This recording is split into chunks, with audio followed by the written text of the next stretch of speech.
interactions that we have during office hours, some of those things that are more spontaneous, natural, and we pick up a lot of valuable information in those settings.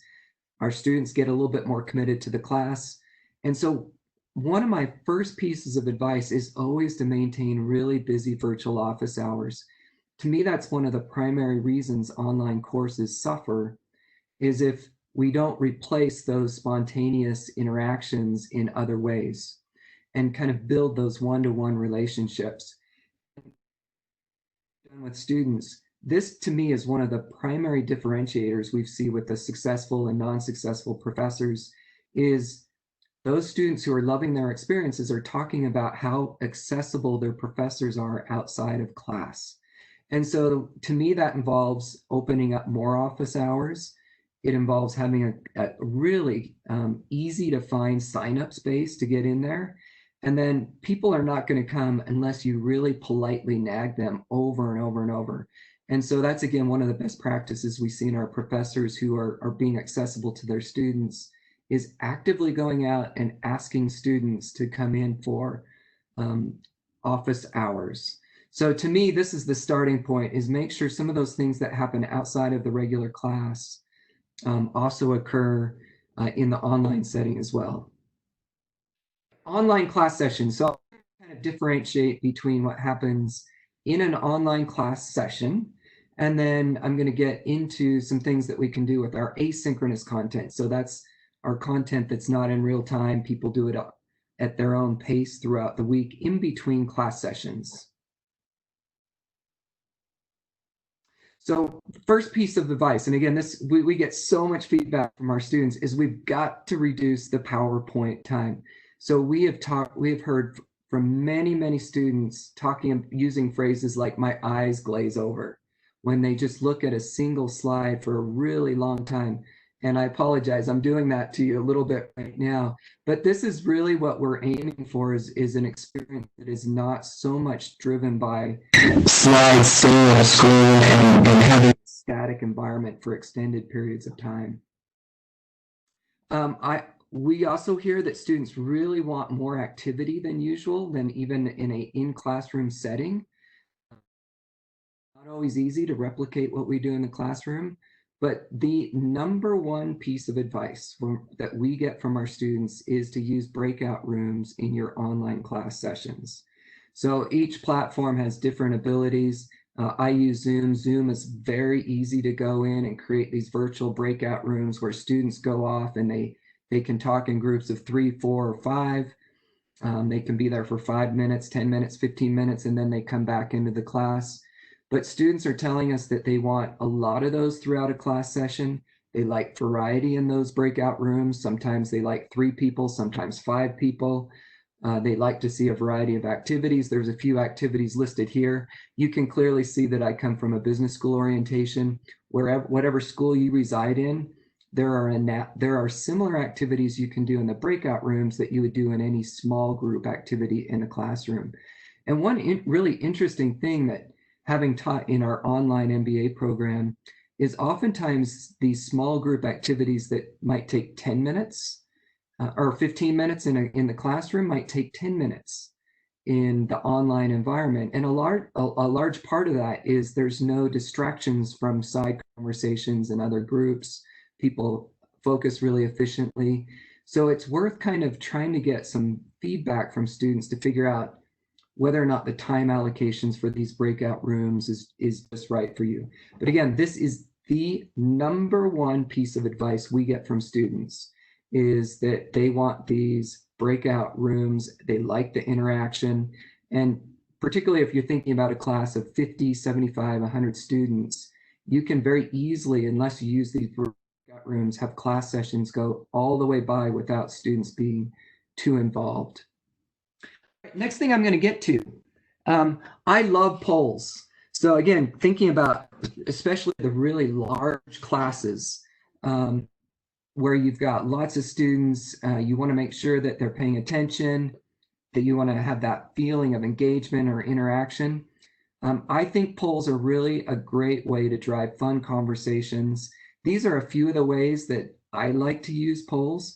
We're going to actually do this. So I don't know where you're sitting, but you ought to pull out your phone right now. And we're just going to practice a few of these really quickly, just so you see how these might go in the online environment and some of the different ways that you can use polls.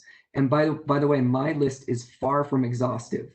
There's so many unique ways to use these tools. So why don't you go ahead, pull out your phone, and you're just going to go to a browser. Go to that browser, pollev.com/USP. USCP. I'm going to let that sit there for about 30 seconds.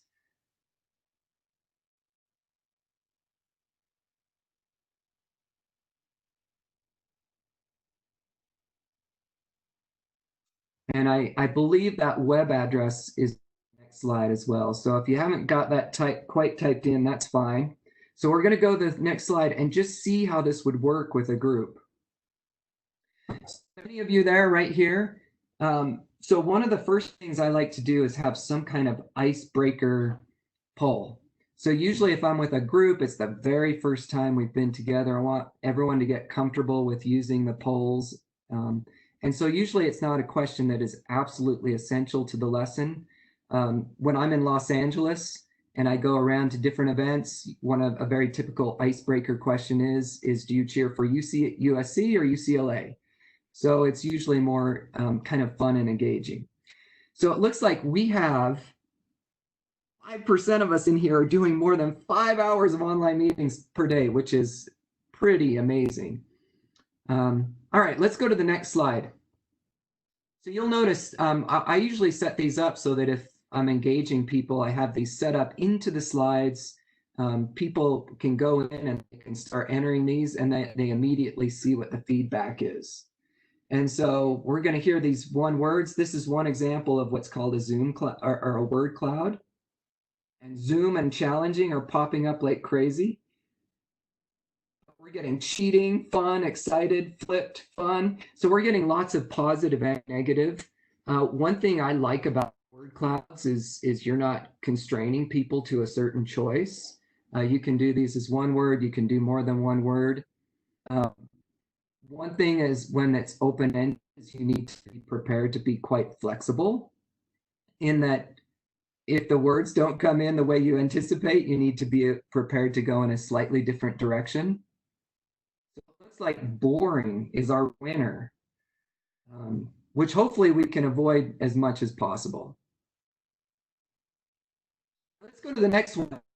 One of the things I like to do is say, we do a lot of business cases, and that's one of the approaches.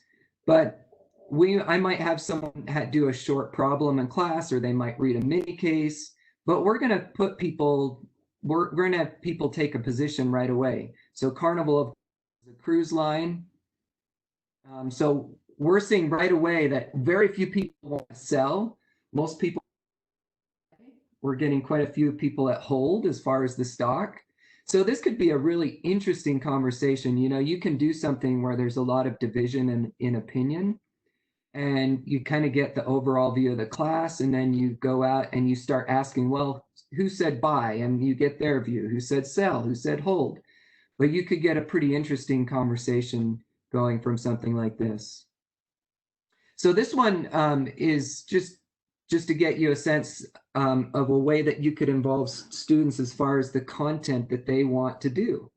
So I teach crisis communication quite frequently, and students have a lot of options, and I might actually involve them in a decision about something that we might cover in a week or 2 weeks or 4 weeks. But one reason students like this process is it generally feels more participatory. They feel like they have a say in what you're doing with your class content. Airlines takes it all the way on this one, and then Facebook is a number 2. So we'll just final poll, and this is just to show one more use of polls. Which country is the largest exporter of beef? There's a lot of different ways in which you can do knowledge checks and kind of see how much the class knows. And that kind of tells you right away, do I need to cover a certain area a little bit more? Do I need to cover it less? It looks like 57% of you are correct. Brazil is the #1 exporter of beef in the world. By the way, these 4 are the top 4. So it's actually a pretty challenging question, but Brazil is number one. But again, I think knowledge checks are really a fun way to keep people on their toes in class, but also for me to have a sense of how well prepared students are in certain areas. One of the features I like using polls or competitions. So I might actually have a competition where there are 10 questions and we can determine a class winner. And the class winners are determined by two factors. Number one, do they get the answers right? And also how quickly do they get it correct? So they get bonus points if they tap the correct answer quickly. So again, I'm a big fan of these polls, especially for large classes. I would say if you're in a class size of 50 or above, the polls are really, really helpful.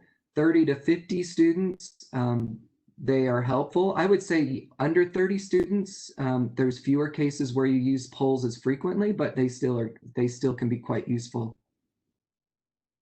All right, now I want to talk about the chat feature really quickly. So we've heard lots of feedback about chat. So a lot of you are teaching on Zoom or WebEx or other places, and you have a chat option for students to type in. And we hear a lot of really positive feedback about the chat feature and a lot of really negative feedback about the chat feature. And we hear negative feedback when professors don't set guidelines for how that chat feature is intended to be used. So some professors only want that used for questions. Other professors will actually set limits on when during class you would use the chat feature. So they might ask people not to use it for the first 15 minutes when there's some kind of mini lecture, but then ask people to use it in certain sense and offer views on specific questions. There's no right or wrong way as far as these, but students do like to know what the expectations are. And our experience hearing from them is when they've had a negative experience, professors have not specified how to use that chat feature. One thing that is important here is to assign some kind of chat monitor, especially if you have a large class. So some people have the luxury of having a teaching assistant, and that person can be the person who's monitoring what's happening on chat. Many people don't have that luxury. And in that case, you can very easily assign one of the students to the class to help you do that. And usually they're more than happy to help with that responsibility. A few comments about class discussions and debriefs. We've heard from many students, again, on this very issue, that they love the interactive class sessions as long as professors find ways to involve everyone. And one of those ways is cold calling. And I know not all professors love doing that, but it ensures that everyone gets a chance to comment, whether it's in the single class session or across several class sessions, depending on class size. We also hear students ask for professors to give limits on how long students can speak. So we've heard students complain where they've complained when people domineer the conversation and the professor allows a student to talk for 3 minutes, 4 minutes. And so we encourage our professors to actually give guidance there. In 30 seconds or less, could you tell me such and such? The final bullet point, I'm going to say this a few more times as we get through, but referring to the asynchronous content. Quite a few students really appreciate when professors see what's been going on in some of the assignments, online discussion forums, synchronous activity. When they refer to that in class, it feels like the activity they're doing outside of the class is coming full circle into the class. Okay, this is another comment we've heard from quite a few students is don't worry about covering everything.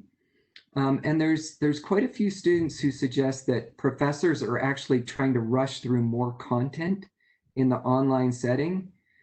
And as a result, it's almost this dizzying process for them. They feel like they're getting too much thrown at them. It's already hard in this online environment.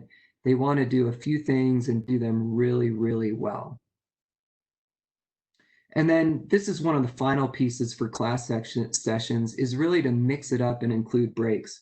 I'll start off with the breaks.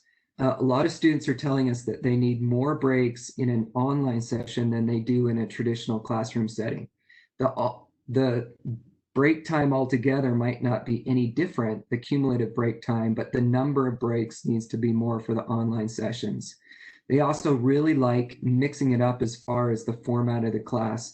So this is somewhat arbitrary. You see two different types of class sessions here. The point is that students really like to be on their toes, so to speak. When they get to class, they know there's going to be a lot of variety. You're going to shuffle activities around from one class to the next. If it feels formulaic after 5 or 6 classes, it's harder to pay attention in that online environment. So I know a few questions have come in. I think we're going to try to get to all the questions in about 5 or 10 minutes here when I wrap up. And I know Trina is going to help me get to some of those questions. This is the final piece of advice for class sessions themselves. And that's simply to be, to have a really positive attitude, be engaging. It says smile a lot. We're not all smiling. It doesn't necessarily have to be smiling, but it does have to be injecting a very constructive attitude. And we've heard from some students that some professors, when they were forced into the online environment overnight, from time to time would insert a complaint or two. You could tell by their demeanor that they weren't really excited about what they were doing. And they felt like that affected the entire learning experience. So even if we're not entirely feeling it, there is something to trying to project a positive attitude and maintaining some normalcy for our students in these exceptional times. Actually, I lied. I said the last one was the last piece of advice. This is the final piece of advice for your synchronous class sessions, and that's really to keep it simple. So I've thrown a whole bunch of ideas at you. This is just scratching the surface of the types of things we can do in online settings. It can be overwhelming for most people, and for most people, they can't try out all of these things in any single class session. So some of the most successful professors we see really take an incremental approach. They're trying one little small feature each class, or they're trying a new use of a feature, but they're not trying to do too much at once. And that's a recipe for struggling for most of us. So keeping it simple is really critical. Innovate, but do it incrementally. All right, just a few comments about asynchronous online activities. I really wanted to focus most of our attention on the synchronous. But as far as the asynchronous activities, one of the interesting pieces of feedback we've heard from our students that while for the real-time synchronous class sessions, they like professors to mix it up a lot from one class to the next. For the asynchronous content, they like a pretty clear structure that stays consistent from one class to the next class, or from 1 week to the next week. So right here you see 2 separate classes. This might be the makeup of the online activities each week. But again, the larger point is in the asynchronous portion of classes, students are saying they want something that's structured and predictable from 1 week to the next. I'm going to point out a few. These are McGraw-Hill features. Students really like the written case, the case. Again, I come from the business environment. I know there's a lot of different ways to tackle issues. Cases are really big in business schools, but there are a lot of these written cases that are available. These keep the students engaged. McGraw-Hill does have a lot with as far as video cases, and when making the use of digital assets that you don't use as much in our traditional classroom are really valuable. So again, the videos are particularly helpful. You can also do a lot of different types of activities that you can't really replicate in the normal classroom. These are some drag and drop exercises. Again, this gets to the principle of how do I engage my student in an online setting? So something where they're interacting is particularly helpful. And there's a lot of these, McGraw-Hill has a lot of these interactive type activities that you can do in an online setting. Tons of other options here. So this is just a few screenshots of the many, many types that you can do. And again, I didn't want to dwell as much on these asynchronous activities. I know we're 28 minutes in and I want to reserve some time. Oh, I want to get to discussion forums, and then I'll get into some open conversation.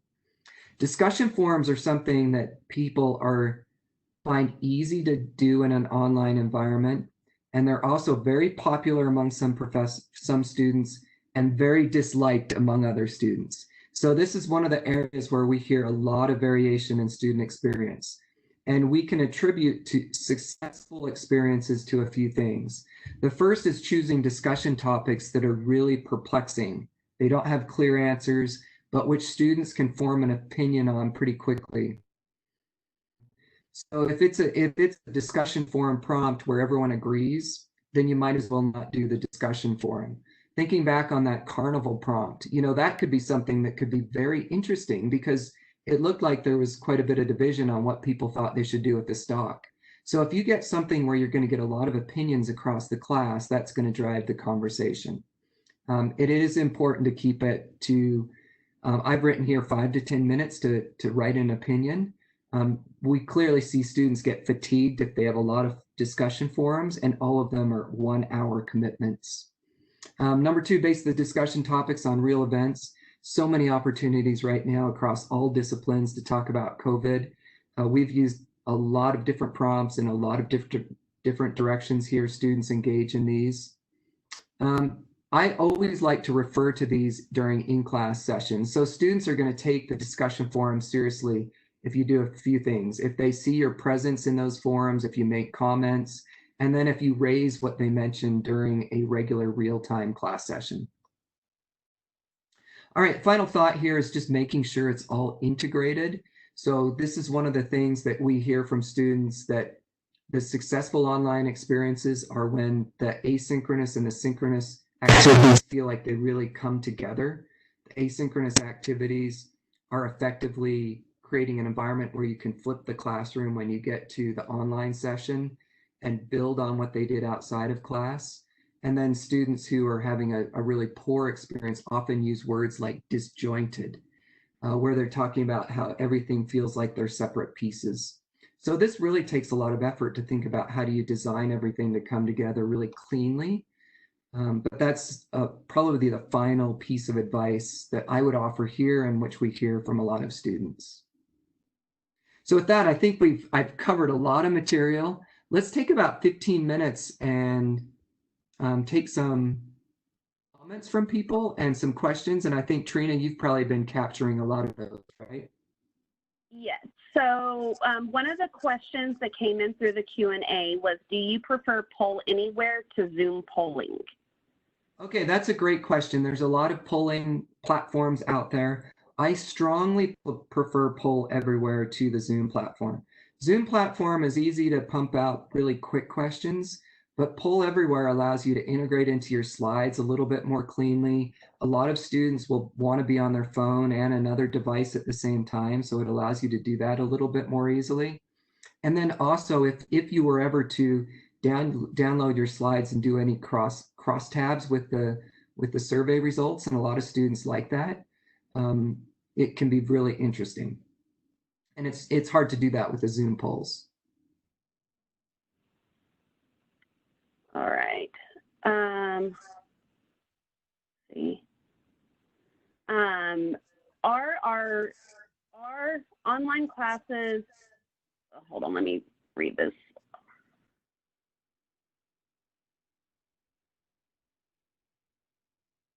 I'm not making sense of that one. Hold on. Do you schedule one-on-one office hours? Yes. I think it's great to have one-on-one and group office hours, especially if you have team projects. I actually think it's easier to get entire teams into the virtual hours, but certainly one-on-one is important.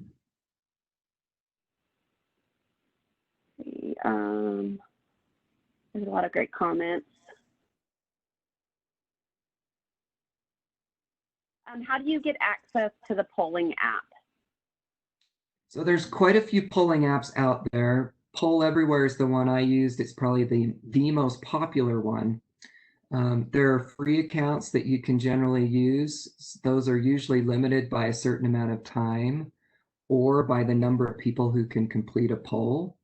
A lot of institutions are increasingly purchasing account. So you might want to check with your university to see if the university has an account.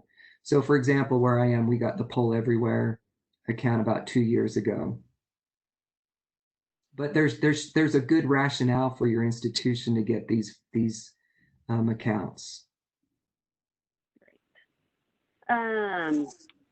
For a fully asynchronous course delivery, do you suggest making the discussion board an important element in the course grading, or would you consider this more for student engagement? Would this differ between undergraduate and graduate students?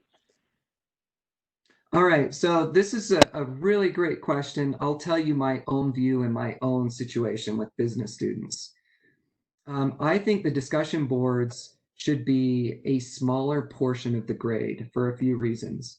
I generally view it as participation and engagement that's going to bring them to class a little bit more informed.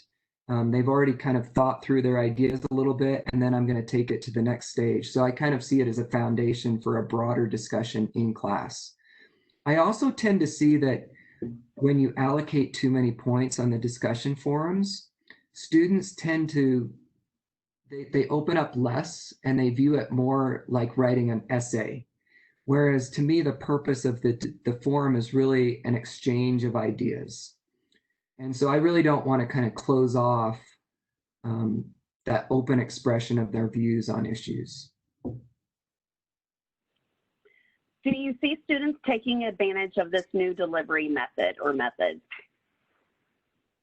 I think there's a lot of ways they might take advantage of it, right? They might be less engaged in class. I know there's a lot of concerns about cheating.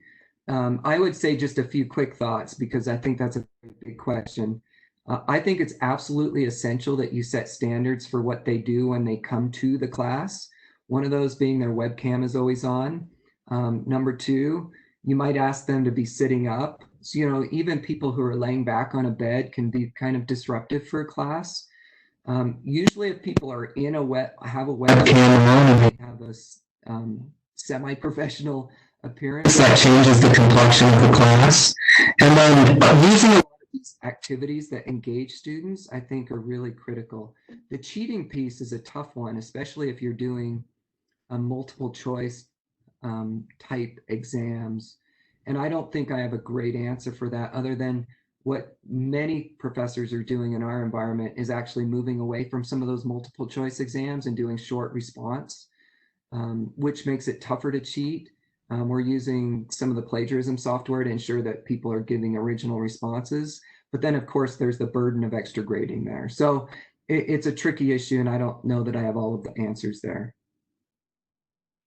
And then just for context, I'm sure some are aware that McGraw-Hill has actually entered into a partnership with Torrio for browser locking capabilities and proctoring, which will be available for the 2019 Connect titles and moving forward. So, and if you need more information, feel free to email me on that as well.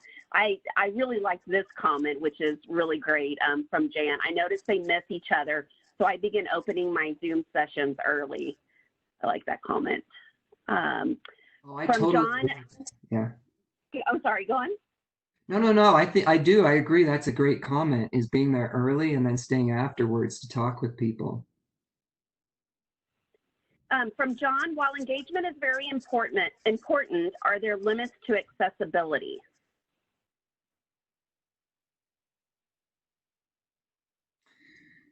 Yeah, that's a really good question. And you can tell that I'm thinking at the moment.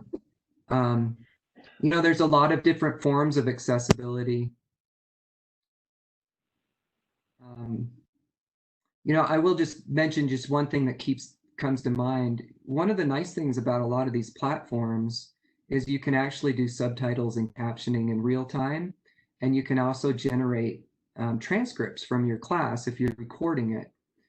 And we've had a lot of success in documenting some of our meetings. We just held a career fair about 1 month ago and recorded everything so that we could send it out to students and they could actually search for the answers to questions they really wanted. And so the ability to use text with the video is going to help in some ways as far as accessibility. Of course, there's other accessibility issues as well. All right, next one. How do you politely nag the students? I don't get many people to use these in my online classes. I'm assuming they're probably talking about the polling. I think that was about the. Yeah. So getting people to come in for office hours. So here's my polite nagging. Let's say I want Trina to come in.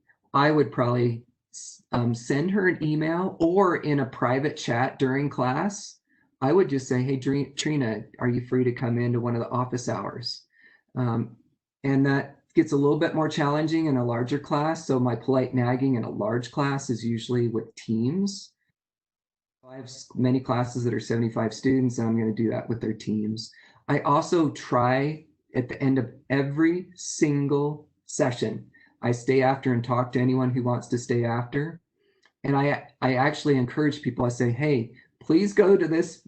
I use a Google Sheet where they sign in. Please go to this Google Sheet, sign up for a time. And so the frequent reminding people, I think, is my way of saying, is of politely nagging people. All right. Student, I can identify as a parent as well. I have a freshman in college. Students who began face-to-face in the spring have scheduled changes and wouldn't be able to attend synchronously. How can we include those students who can't attend synchronously? And I think this will be an issue, especially with summer 1 too, as those students may have registered beforehand before they moved online. Yeah, I totally agree. And this is where I think recordings come in, and they're very, very helpful if we can record class, share the links to that. But more importantly, even identify where some of the most essential parts of class are. So even without a lot of effort, if we know that there's a certain part of class that was most critical for someone who missed to watch, you might say from 35 minutes into the 45-minute session, it's that portion is where you really need to watch for something. If you talked about a major project that the class is working on, and that's where the 35-minute mark is where you talked about it, give that cue to the students who can't attend in person. And I agree, I think this is going to be a big issue in the summer and fall as well. And it's going to impact in a lot of ways. You know, I think at our institution, 20% of our students are international, and they just can't come. And they're on different time zones. And so that issue is going to be really impactful. Yes. Well, then I've already seen, I noticed one of the large universities here in Texas, they will continue, or they will hold classes normally for up till Thanksgiving, and then from Thanksgiving to Christmas, they're moving online. So I thought that was a very interesting approach too, so you can see where that would come into play as well. So which technologies do you prefer for synchronous learning? I don't know that, well, we're kind of required to use Zoom at my institution. I love Zoom. I think it works great. I've also taught on WebEx in the past. I think WebEx works great. I think all of the platforms have their strengths and benefits. You can get into the features and usability and security. I would say overall, I'm mostly agnostic about it. And then what about incorporating interactive games to introduce some fun activities? So I know some students use some professors use games really well, and I encourage you to use those. I was actually talking to someone a few months ago who was using a game for students to get to know each other. And I know that there's a lot of these really creative ideas about how professors are getting students to engage through games. So I don't do it as much. I do competitions as far as the polls, but I think it's a great idea to think about games that can engage people. All right.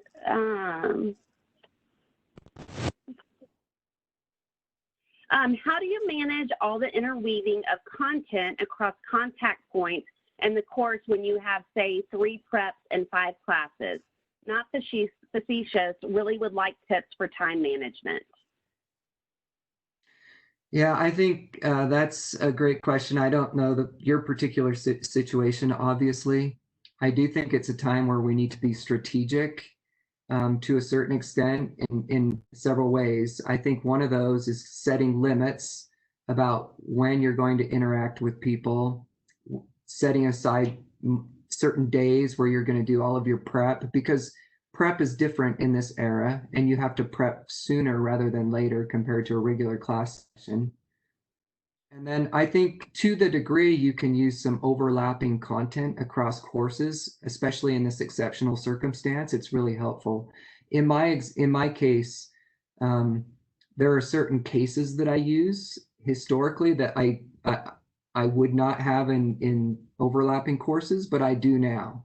So one case that I used this semester a lot was the MBA in China, where there was a general manager who gave a pro Hong Kong tweet, and it created a really challenging situation how the MBA manages the situation with Chinese stakeholders.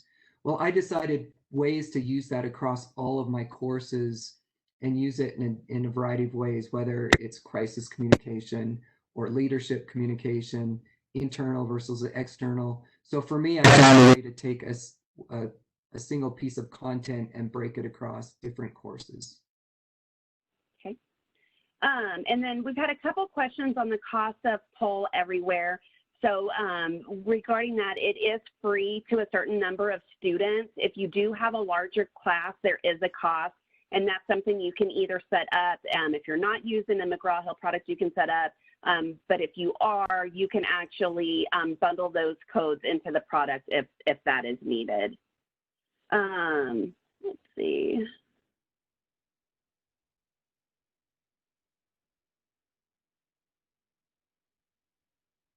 There's a lot of questions about games and websites.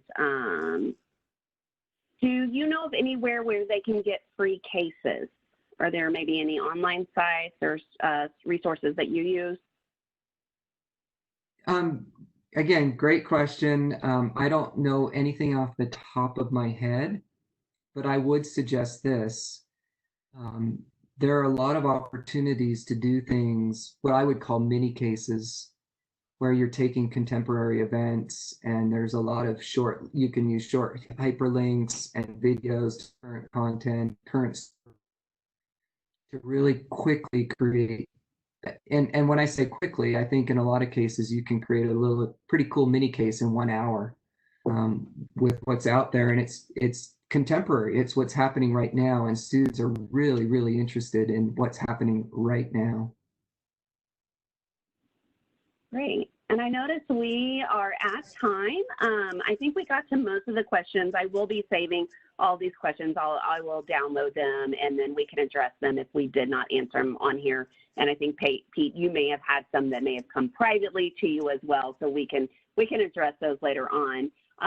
So we will be following up with an email. Look for that. It'll probably be on Tuesday since Monday's a holiday. It takes a little bit of time, like I said before, for WebEx to render the video, but we will be sending you a recording as well as the slide deck so that you can refer to it for more information. And then once again, if you do need that certificate, please feel free to email me. That is in the chat. So thank you everyone for enjoying. I hope you are all able to enjoy this long holiday weekend and have a great day. Thank you. Thank you, Pete.